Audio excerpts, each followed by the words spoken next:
Assalamualaikum class 6. Today we are going to start our unit number 7 financial arithmetic. Financial arithmetic में सबसे पहले arithmetic क्या है, ये जो term use हुई arithmetic. So arithmetic has its root in Greek word arithmos which means number. arithmetic word एक Greek word से originate है, उससे निकाला गया है. That word was arithmos which means number. It means in arithmetic we will deal with numbers only. ठीक है, यानी अब मैथ्स में जो यूनिट 8 हमारा होगा उसमें हम अलजबरा की तरफ आएंगे, जो अनदर ब्रांच ऑफ मैथमेटिक्स है. अरिथमेटिक एक ब्रांच है, अलजबरा एक और ब्रांच है. अब इन दोनों ब्रांचेस का भी थोड़ा अलजबरा से रिलेटेड आपको बताती हूँ, बाकी तो हम चैप्टर 8 में करेंगे. जो हमारे पास अरिथमेटिक है और उसमें हम जस्ट नंबर्स को डील करते हैं. मैंने अभी आपको बताया because it's Greek word arithmos means number.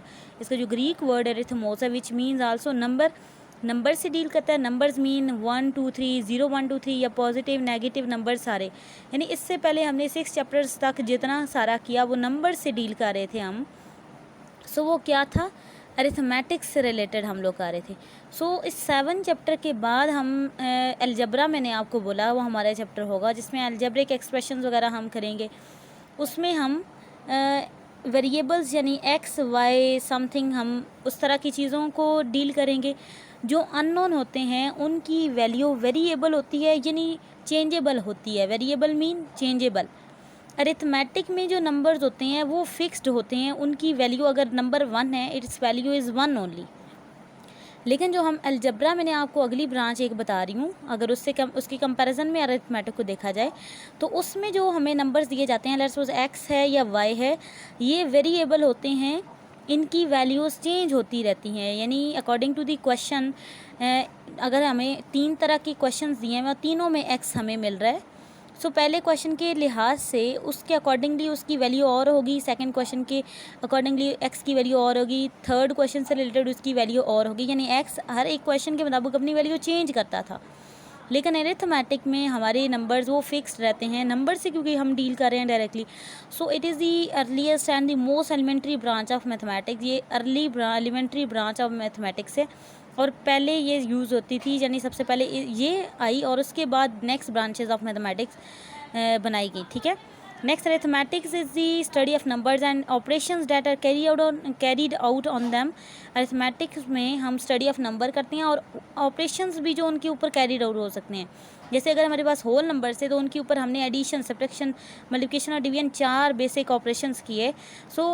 अब नेचुरल नंबर्स के लिए अलग, इंटीजर्स के लिए अलग, ये सारे मतलब हम अगर देख रहे हैं तो इन नंबर्स के ऊपर मुख्तलिफ तरह के ऑपरेशन हमने किए, such as addition, subtraction, multiplication, division, so on. ठीक है, उसके बाद हमने क्या है, arithmetic is the most frequently use part of mathematics in everyday life. Arithmetics देखें, नंबर्स को हम डेली लाइफ में सबसे ज़्यादा यूज़ करते हैं.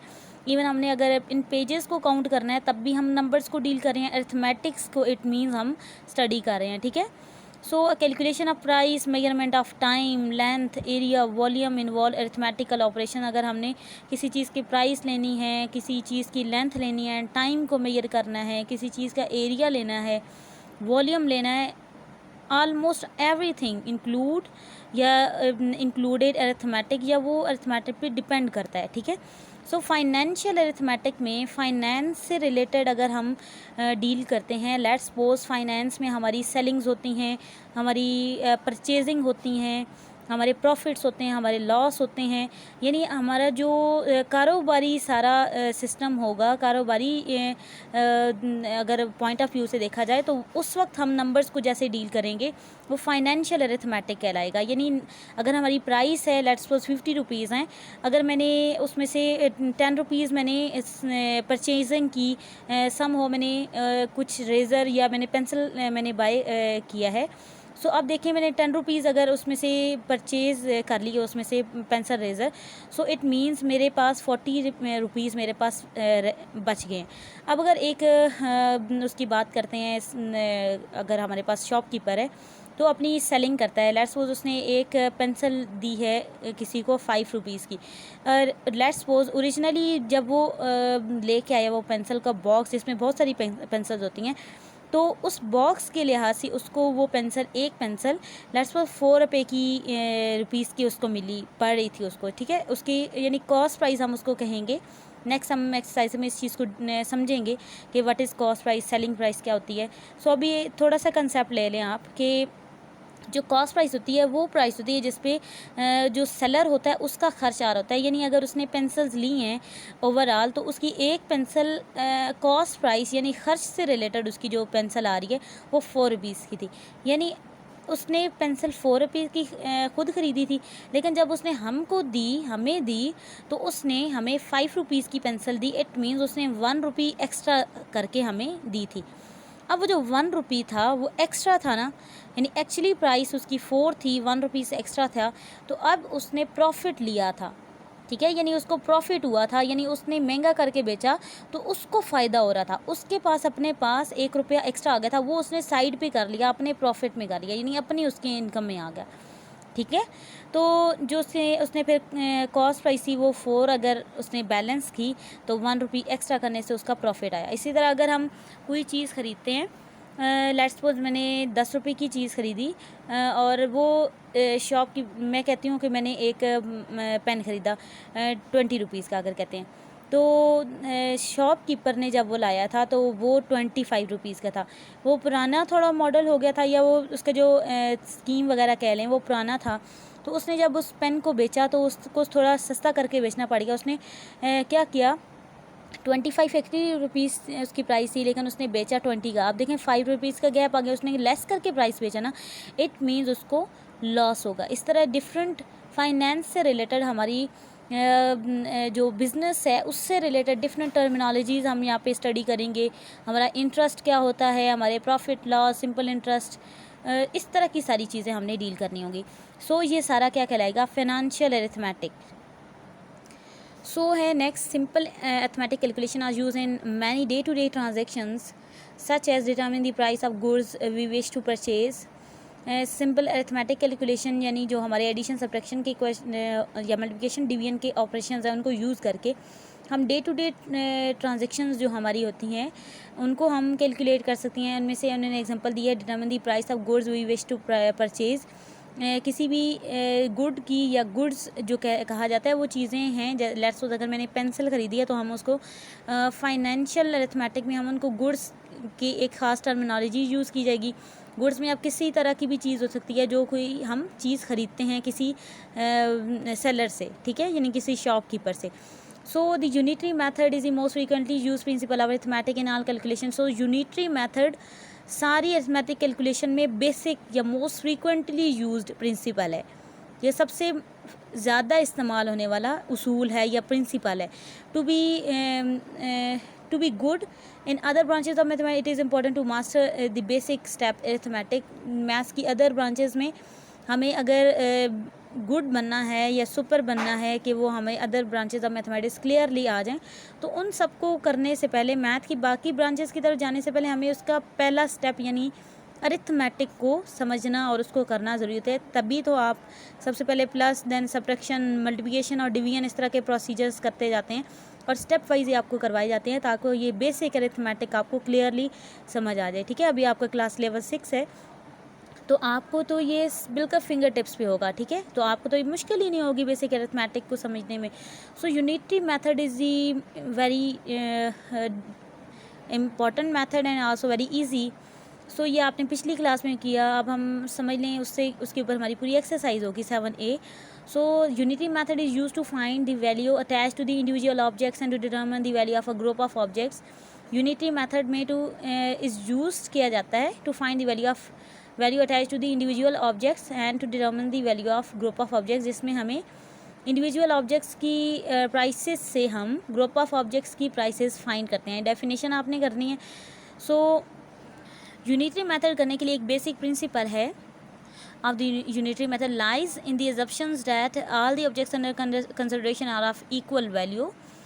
जब भी यूनिटरी मेथड हम अप्लाई करते हैं तो अज्यूम करते हैं, अजम्पशन इसकी ये होती है कि जितने ऑब्जेक्ट्स हम अंडर कंसिडरेशन है या जिन पे हम वर्किंग कर रहे हैं वो सारे इक्वल वैल्यू के हैं, ठीक है। सो एग्जांपल पहले लेते हैं, Yasmeen has purchase 6 packets of biscuits of equal value for ₹120 हर, अब ये आपको रूल पता चल गया ना, बेसिक प्रिंसिपल था कि जितने हम कंसिडरेशन अंडर कंसिडरेशन ऑब्जेक्ट होंगे उनकी सबकी वैल्यू एक जैसी हो गई। तो अब यहाँ पे बोला गया Yasmeen has purchase 6 packets of biscuits of equal value. 6 packets of biscuit हैं और हर एक की वैल्यू बिल्कुल बराबर है। यानी हमने अगर 20 रुपीज़ का कोई पैकेट ख़रीदा है तो बाकी जो एक अगर 20 रुपीज़ का है तो बाकी वाले 5 पैकेट्स भी 20 रुपीज़ वाली हैं। ये नहीं हमने कोई और ब्रांड यूज़ कर ली, ठीक है। यानी हर ब्रांड के जो बिस्किट्स होते हैं हर एक की अपनी अपनी प्राइस होती है, लेकिन यहाँ पे हमने ये कंसिडर किया कि सिर्फ एक ही ब्रांड या हमने बिस्किट यूज़ किए हैं या ख़रीदे हैं, जो हम कह सकते हैं कि वो रियो थे जस्ट, या हम टक बिस्किट कह सकते हैं, सुपर, कोई एक यानी ब्रांड हमने यूज़ करने हैं फॉर ₹120। और वो 6 पैकेट्स उसने कितने ख़रीदे? 120 के। हर friend Shami wants to pay for 3 packets and take them home. अब जो शामी है वो उसमें से 3 पैकेट्स लेना चाहता है उसमें से, और वो घर लेके जाना चाहता है। अब हमने शामी को वो 3 पैकेट्स कितने के पड़ेंगे, अब हमने ये चेक करना है। सो यूनिटरी मेथड में सबसे पहले हमने 1 पैकेट की प्राइस को देखना होता है कि 1 पैकेट की प्राइस कितनी है। फिर हमें नेक्स्ट चाहे यहाँ पे 100 पैकेट्स भी शामी ने लेने होते तो हम उसकी भी प्राइस फाइंड कर सकते थे, ठीक है। सो सबसे पहले प्राइस ऑफ 6 पैकेट्स हमें गिवन है यहाँ पे, वो है 120। सो हमने लिखा ₹120। अब मैंने आपको बोला यूनिटरी मेथड में पहला स्टेप, हम ये लिखने के बाद पहला स्टेप ये करते हैं कि हमें प्राइस ऑफ 1 पैकेट फाइंड करनी है। सो ये 6 इधर आके क्या हो जाएगा, डिवाइड हो जाएगा, या ₹120 को 6 से डिवाइड करना होगा, क्योंकि 6 पैकेट ख़रीदे थे। तो इससे पता चलेगा कि एक पैकेट कितने रुपीज़ का था। प्राइस ऑफ 1 पैकेट क्या आ गई, ₹20। अब शामी ने उससे 3 पैकेट्स लेने हैं ना, तो प्राइस ऑफ 3 पैकेट्स शामी को कितनी पड़ी है। अब एक की प्राइस अगर 20 है तो 3 की प्राइस फाइंड करने के लिए ₹20 को 3 से मल्टीप्लाई करना होगा, तो ₹60, यानी शामी ₹60 पे करेगा 3 पैकेट्स के लिए। सो पेज 97 पे देखें, the process basically involves 3 steps. So इसमें 3 स्टेप्स इन्वॉल्व होते हैं यूनिटरी मेथड में। सबसे पहला स्टेप है the data is express by a proper sentence that the quantity which is to be found comes at the end of this sentence. हमने पहले एक सेंटेंस इस तरह का बनाना होता है कि जिस क्वांटिटी को हमने फाउंड करना हो या फाइंड करना हो वो हमारी एंड ऑफ द सेंटेंस पे आए। जैसे इस एग्जांपल में देखें, हमने जो प्राइस फाइंड करनी थी ना, यहाँ पे देखें, हर friend wants to pay for 3 packets and take them home. Pay का मतलब है उसने प्राइस पे करनी थी, पैसे देने थे उसको। सो मैंने स्टेटमेंट इसमें इस तरह बनाई गई है, price of 6 packets is equal to ₹120। तो ये प्राइस हमारी एंड ऑफ द स्टेटमेंट में आई है। सो पहला स्टेप ये होता है, हमने एक प्रॉपर सेंटेंस बनाना होता है। नंबर 2 स्टेप है the quantity corresponding to 1 unit is determine. फिर उसके बाद 1 यूनिट की, एक चीज़ की क्वांटिटी, एक पैकेट की या 1 यूनिट ओवरऑल वो कह रहे हैं, 1 पैकेट की अगर यहाँ पे 1 कहा जाता, 1 बैट होता, यानी यहाँ पे बैट्स की सारी एग्जांपल होती या बॉल्स की होती, तो वहाँ पे 1 बॉल के लेना होता, ठीक है। थर्ड स्टेप ये होता है the quantity corresponding to the required number of units is calculated. अब जितने नंबर ऑफ पैकेट्स या जितने नंबर ऑफ बॉल्स के बारे में पूछा जा रहा है ना, क्वांटिटी वो फाइंड करें, फिर उसको निकाल लिया जाता है। यानी यहाँ पे हमने कॉस्ट ऑफ 3 पैकेट्स हमने करनी थी, यानी शामी ने 3 पैकेट्स लेने, तो उसकी कॉस्ट ऑफ 3 पैकेट्स हमने लेनी थी। तो फाइनली जितनी पैकेट्स की या जितनी यूनिट्स की हमें प्राइस चाहिए होती है वो फाइंड कर लेते हैं। So these 3 steps are very important for unitary method, that is very interesting and very easy method.